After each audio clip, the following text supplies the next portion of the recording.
पुण्यार्चक हैं श्री अनिल, श्रीमती आशा जैन, श्री आयुष, श्रीमती दिशा जैन, श्री हर्षल, श्रीमती आरजू मूले, 66A Ashok Nagar, Mahavir automobiles, transport नगर, इंदौर। अपने जीवन में सुख और गुणों की अभिवृद्धि के लिए नीति के विषयों का श्रवण कर रहे हैं। नीति हमें सिखाती है कि हमें स्व उपकार के साथ साथ परोपकार भी सीखना चाहिए। कुछ लोग होते हैं वो सिर्फ अपने लिए जीते हैं। ऐसे लोग अच्छे तो हैं लेकिन बहुत अच्छे नहीं हैं। कुछ लोग ऐसे होते हैं वो दूसरे को दुख देने के लिए पूरा जीवन जीते हैं, तो ऐसे लोग तो अच्छे हैं ही नहीं।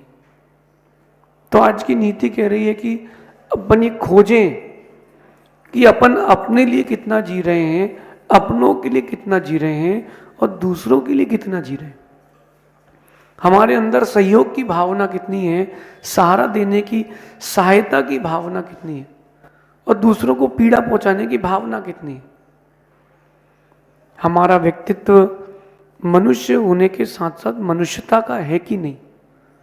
कहीं ऐसा तो नहीं कि मनुष्यता होने के साथ, मानवता होने के साथ साथ हम पशुता का जीवन जी रहे हैं। क्योंकि नीतिकार कहते हैं अगर आपने अपना व्यक्तित्व नहीं बनाया तो आपने कुछ भी नहीं बनाया। क्योंकि यहां से वहां, यानी मनुष्य पर्याय से दूसरी पर्याय तक अगले जन्म में साथ वो ही जाएगा जो आपने कमाया है। आज की नीति कह रही है कि सामान्य लोग सिर्फ अपने बारे में सोचते हैं। 4 माले की बिल्डिंग है और उसने अपने छज्जे में गार्डन बनाया और उसने वहां बढ़िया गमलों में पानी डालना चालू किया। उसने सोचा ही नहीं कि नीचे भी पानी गिर रहा है, सोचा ही नहीं। हमको क्या करना, हमें अपने से मतलब है, तकलीफ तुमको है, तुम सहो। तो जो विशेष लोग होते हैं वो अपने साथ साथ सबके बारे में सोचते हैं कि मेरे इस कार्य से दूसरों के जीवन में भी फर्क पड़े। जैसे साधु होते हैं वो यही सोचते हैं कि अपन तो कल्याण करेंगे, अपने निमित्त से कितने लोग और कल्याण कर सकते हैं, चलो उनको भी अपन सहयोग करते हैं। राम से बड़ा उदाहरण और उदारता इस विषय में किसी की नहीं। जटायु पक्षी जो केवल मांस खा के जीवन जीता हो, राम और सीता ने उसका भी लालन पालन किया। अपने बारे में सोचा लेकिन उसके बारे में भी सोचा। क्या आपने कभी ऐसा सोचा? आपके पास तो केवल अपनों के लिए समय है, अपने लिए भी समय नहीं है, वो भी राग का, स्वार्थ का, काम निकालने का। अगर आपके पास समय होता सच में अपने और परायों के लिए, तो आज आप विशिष्ट पुरुष होते। कभी किसी के जीवन में कोई तकलीफ आ गई हो, क्या आप चल करके उसके घर गए सांत्वना देने? नहीं गए। कभी किसी के जीवन में दुख उपस्थित हुआ, आप चल के गए उसके घर टिफिन देने, भोजन करने देने? नहीं गए। क्यों जाएं? हमारा लेना देना क्या? वो कब आया जो हम जाएंगे उसके यहां? जब वो आएगा तब देखेंगे। वो तो बड़ा पैसे वाला बनता है, अपना एटीट्यूड दिखाता है। अरे इससे कुछ नहीं होगा, इससे कुछ नहीं होगा। आपको निर्णय करना है कि आपको अपने आप को सामान्य लोगों की श्रेणी में रखना है कि विशेष लोगों की, किस श्रेणी में रखना है। कई लोगों के जाने के बाद लोग कहते हैं अच्छा गया, एक तो संसार से बोझ कम हुआ। और कई लोगों के जाने के बाद कहते हैं कि भगवान अच्छे लोगों को क्यों ले लेता है। आप क्या सुनना चाहते हो जाने के बाद? आप जाने के बाद खुद के लिए क्या सुनना चाहते हो?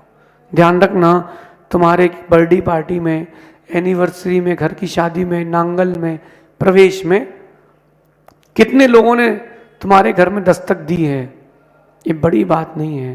तुम्हारे जाने के बाद कितने लोगों ने दस्तक दी है और तुम्हारे जाने के बाद तुम्हारी याद ने कितने लोगों के दिलों में दस्तक दी है, ये बहुत बड़ी बात है। ये बहुत बड़ी बात है। आए और गए तो बहुत हुए हैं, आए और गए तो बहुत हुए हैं। अपन को ऐसा फल बनना है कि जो लोग खाने के लिए तरसे, वो तब हो पाएगा जब आप सबके काम आएंगे। स्वार्थ का जीवन नहीं, निस्वार्थ जीवन।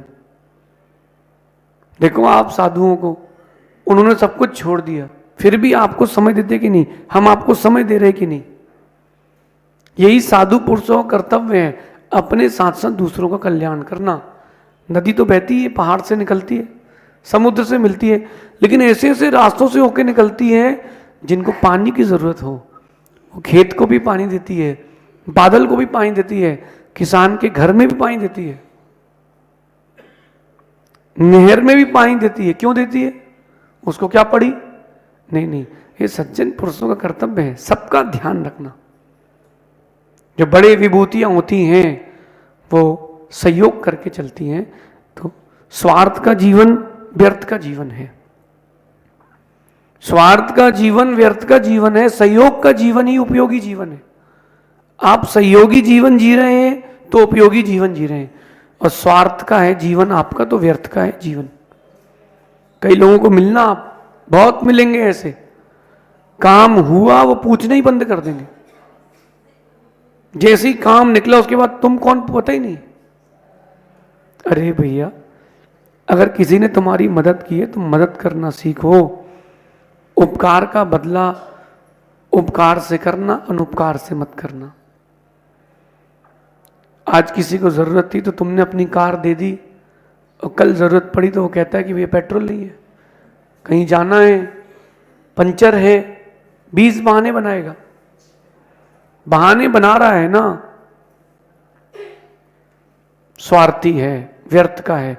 आपका जीवन स्वार्थ का है कि व्यर्थ का? खोजो ना। हमने दूसरों के लिए कुछ जिया कि नहीं जिया? राम ने सिर्फ अपने लिए जीवन नहीं जिया। राम अगर अपने लिए जीते, लक्ष्मण, शत्रुघ्न, भरत सबको किनारे कर देते। राम ने इतना बड़ा राज्य अयोध्या का भी छोड़ दिया। किसके लिए? किसके लिए छोड़ा बताओ? ये सहयोग के लिए छोड़ा है कि मैं अपने भाई का सहयोग नहीं कर पाया तो किसका किया। और आज सबसे बड़ी समस्या है कि तुम्हारा भाई अगर कुछ मांग ले, सबसे पहले उसको ही मना करेगा व्यक्ति। मुझे नहीं पता भैया, मेरे पास तो कुछ नहीं है, आई हैव नो आइडिया। इस बारे में चिंतन करें। आज की नीति को जीवन में जरूर उतारना, व्यक्तित्व महान बनाना हो तो परस्पर में सहयोग करना सीखे। लेकिन इसकी सही परिभाषा समझना। कोई दुखी हो तो उसका दुख दूर करना, लेकिन एग्जामिनेशन हॉल में नकल कराने नहीं बैठना। बोले आपने तो कहा था सहयोग करो। कोई चोर घूम रहा है, उसको बोला भैया उसके यहाँ घर में कोई नहीं है, चोरी कर लो। ये सहयोग नहीं है, ये तो दुख दे रहे हो तुम दूसरे को। सहयोग मतलब सही काम में सहयोग करना, सही काम में सहयोग करना। कोई भी एक ऐसा बता दो जो अच्छा ही था, किसी का भूतकाल खराब ना हो, ऐसा कोई व्यक्ति है? हर किसी का पास्ट खराब है, तो उस पास्ट को अच्छा करने के लिए कभी ना कभी तो सामने आना पड़ेगा, किसी ना किसी को तो आना पड़ेगा। तो क्यों ना श्रेय अपन ले ले, क्यों ना सहयोग की भावना लाए। और जो गुरु हैं, जिन्होंने अपने जीवन का कण कण स्वयं के लिए दिया हो और वो आपको समय दें, उनके लिए भी कितना सहयोग करना चाहिए।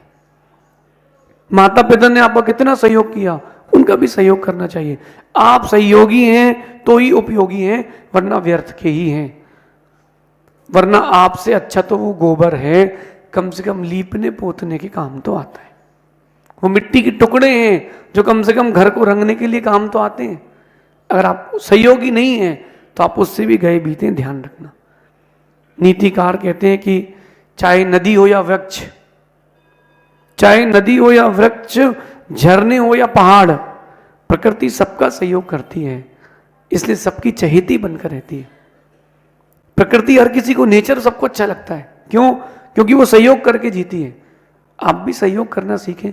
जब अचेतन वस्तु सहयोग करती है तो आप तो चेतन हैं, आप तो शक्तिशाली हैं, आपको तो करना ही चाहिए।